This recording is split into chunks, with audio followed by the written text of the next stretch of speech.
जय श्री राम दोस्तों, राधा वल्लभ सीताहरि वंश। तो कैसे हैं आप लोग? उम्मीद कर रहा हूं आप लोग अच्छे और स्वस्थ होंगे। तो आज मैं लेके आ गई हूँ रामचरितमानस का वो अद्भुत प्रसंग जहाँ श्री लक्ष्मण का और भगवान परशुराम का सामना होता है और तभी बीच में श्री रामचंद्र जी पढ़कर उस माहौल को शांत करवाते हैं। तो वीडियो के अंत में क्या हुआ है जानने के लिए वीडियो पर बने रहिएगा और मेरे चैनल को लाइक शेयर सब्सक्राइब जरूर करिएगा। अगर मुझसे कोई त्रुटि हो जाए तो मैं हाथ जोड़कर आप लोगों से क्षमा मांग रही हूँ, मुझे क्षमा करिएगा और मेरे वीडियो को पूरा वॉच करिएगा। तो चलिए कथा शुरू करते हैं। जय श्री राम। मंगल भवना मंगलहारी उमा सहित जय जपत पुरानी गर्भ स्रवही अवनी पुरवानी सुनी कुठार कति घोर परसु अछत देखहु निज जियत बैरी भूप किशोर। मेरे जिस कुठार की घोर करनी सुनकर राजाओं के स्त्रियों के गर्भ गिर पड़ते हैं, उसी फरसे के रहते में इस शत्रु राजपुत्र को जीवित देख रहा हूँ। बही नहातु दही हरिस छाती भा कुठारो कुंठित निप्रदाति भयो बाम विधि फिरयु सुबाहो मोरे हृदय कृपा रसिकाओ। हाथ चलता नहीं है, क्रोध से छाती जली जाती है। हाय राजाओं का घातक, ये कुठार भी कुंठित हो गया है, विधाता विपरीत हो गया, इससे मेरा स्वभाव बदल गया है। नहीं तो भला मेरे हृदय में किसी समय भी कृपा करती। आदुदया दुख दुसहु सहावा सुनि सौमित्र विहसी सिरुनावा बाहु कृपा मूर्ति अनुकूला बोलत वचन जरत जनु फूला। आज दया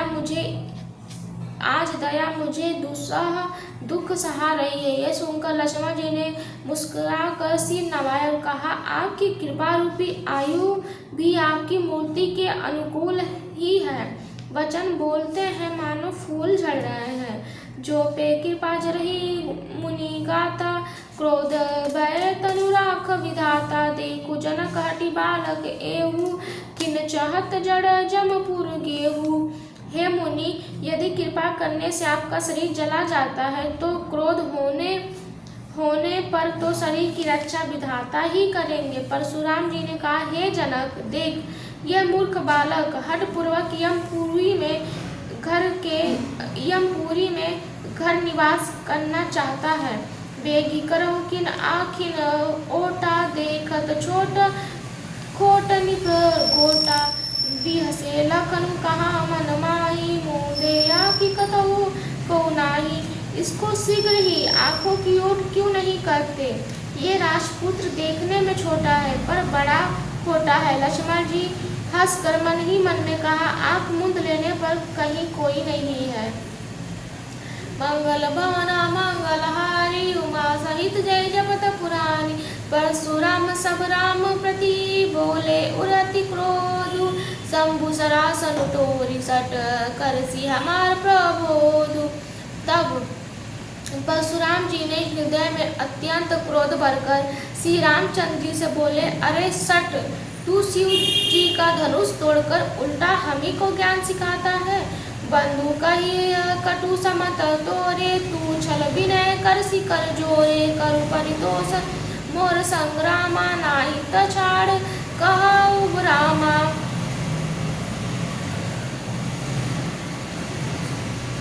तेरा ये भाई तेरी ही सम्मति से कठिन वचन बोलता है।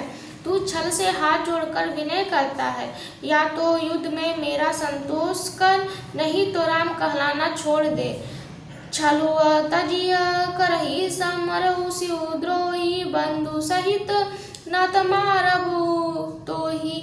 भृगुपति बकही कुठार उठाए मन मुस्काई राम शिरुनाए। अरे शिवद्रोही, छल त्याग कर मुझसे युद्ध कर, नहीं तो भाई सहित तुझे मार डालूंगा। इस प्रकार श्री परशुराम जी कुठार उठाए बक रहे हैं और श्री रामचंद्र जी सिर झुकाए मन ही मन में मुस्कुरा रहे हैं। गुनाह लखन कर हम पर रोसु कतहु सुधाइयो ते बड़ दोसु। टेढ़ जानी सब बंधहु काहू बक्र चंद्र मही ग्रसहि न राहु। श्री रामचंद्र जी मन ही मन में कहा, गुनाह तो लक्ष्मण का और क्रोध मुझ पर करते हैं। कहीं कहीं सीधेपन में भी बड़ा दोष होता है। टेढ़ा जानकर सब लोग किसी की भी वंदना करते हैं। टेढ़े चंद्रमा को राहु भी नहीं ग्रसता है। राम कयो रिस तजो मुनि सा कर कुठार आगे कर सीसा जे रिस जाई करे उसोई श्यामी मोही जाने आपन अनुगामी। श्री रामचंद्र जी ने कहा, हे मुनीश्वर, क्रोध छोड़िए। आपके हाथ में कुठार है और मेरा ये सिर आगे है।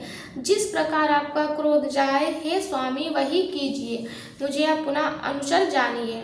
मंगल भवना मंगलहारी उमा सहित जय जपत पुरानी प्रभु सेवक समरु कस तजो विप्र रूप दोरोसु वेश बिलो के कहसी कछु बालक कौ नहीं दोसु। स्वामी और सेवक में युद्ध कैसा। हे ब्राह्मण श्रेष्ठ, क्रोध का त्याग कीजिए। अपना वेश देखकर ही बालक ने कुछ कह डाला। आपका वेश देखकर ही बालक ने कुछ कह डाला था। वास्तव में उसका भी दोष नहीं है। देखी कुठार बाण धनुधारी भे लय कही हरि सबिरो विचारी नाम जान पे तुम्हें न चिन्ना बस स्वभाव उतरऊ ते की दिन्ना। आपको कुठार बाण और धनुष धारण किए देखकर वो वीर समझकर बालक को क्रोध आ गया। वो आपका नाम तो जानता था, पर उसने आपको पहचाना नहीं। अपने वंश के स्वभाव के अनुसार उसने उत्तर दिया, जो तुम ओते हो मुनि की नाई पदरज सीर सिसौ धरत गोसाई क्षमौ चूक अन जानत केरी चयो विप्र रूप कृपा गनेरी। यदि आप मुनि की तरह आते तो हे स्वामी, बालक आपके चरणों की धूल सिर पर रखता। अनजाने की भूलों को क्षमा कर दीजिए। ब्राह्मणों के हृदय में बहुत अधिक दया होनी चाहिए। हमहि तुम्हि सरिवरी कसिनाथा कहु न कहा चरण कह माथा। राम मात्र लघु नाम हमारा परसु सहित बड़ नाम तुम्हारा। हे नाथ, हमारी और आपकी बराबरी कैसी। कहिए ना, कहाँ चरण और कहाँ मस्तक, कहाँ मेरा राम मात्र छोटा सा नाम और कहाँ आपका परसु सहित बड़ा नाम। देव एक गुण धनुष हमारे नौ गुण परम पुनित तुम्हारे। सब प्रकार हम तुम सनहारे क्षमो विप्र अपराध हमारे।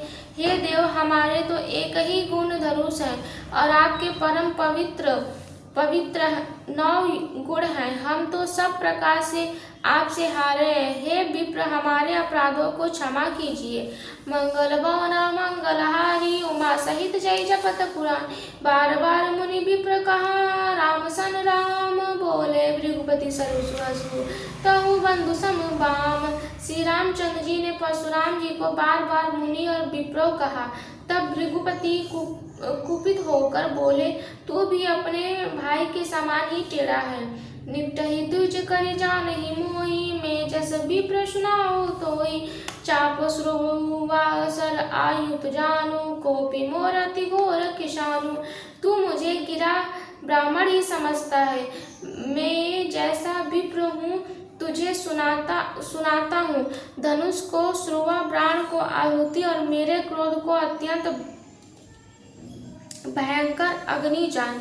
समधि सेन चतुरन सुहाई महीप भय पशुआई। एहि परशु काटि बलि दीन्ने समर यज्ञ जप कोटिन कीन्ने।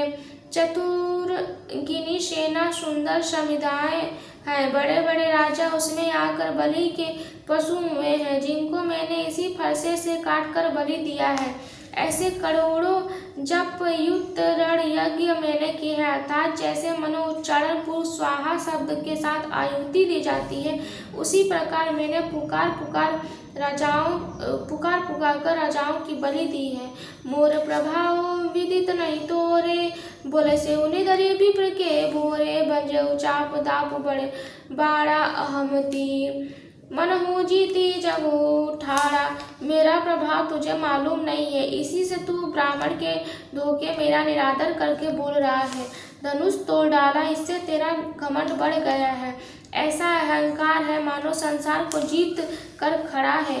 राम कहा मुनि कहु विचारी, रिसति बढ़िया लघु चोखा मारी, छुतौ तू पिनाक पुराना, में कही हेतु करो अभिनामा।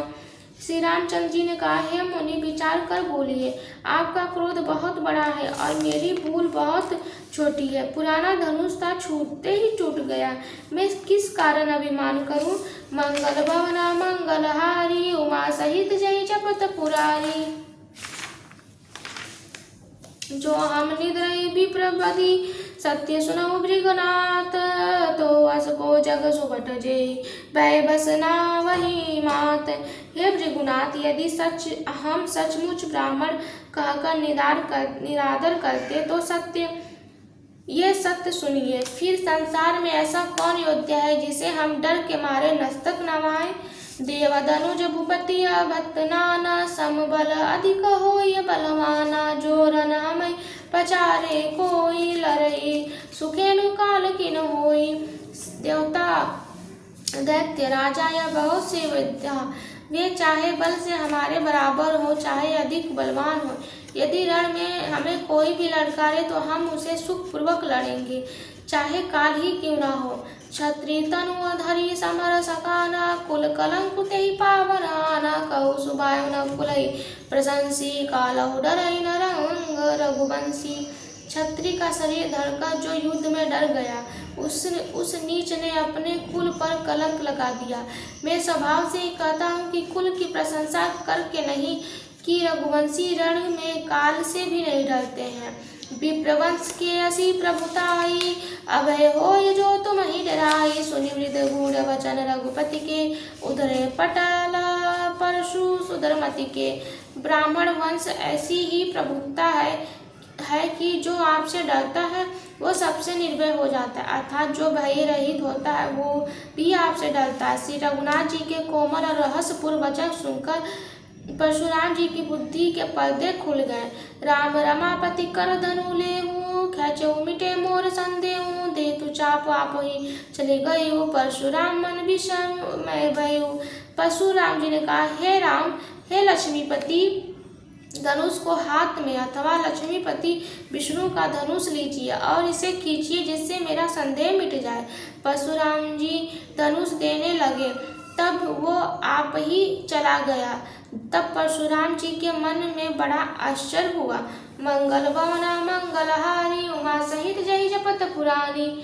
तो दोस्तों, ये अद्भुत प्रसंग श्री लक्ष्मण का तेज और भगवान श्री राम की विनम्रता को देखकर सभा में सब लोगों का मन मोह लिए हैं।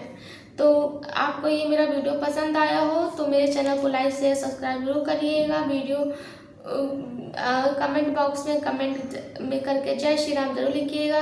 आपसे मैं कल मिलती हूँ, तब तक के लिए जय श्री राम। राधा वल्लभ सीता।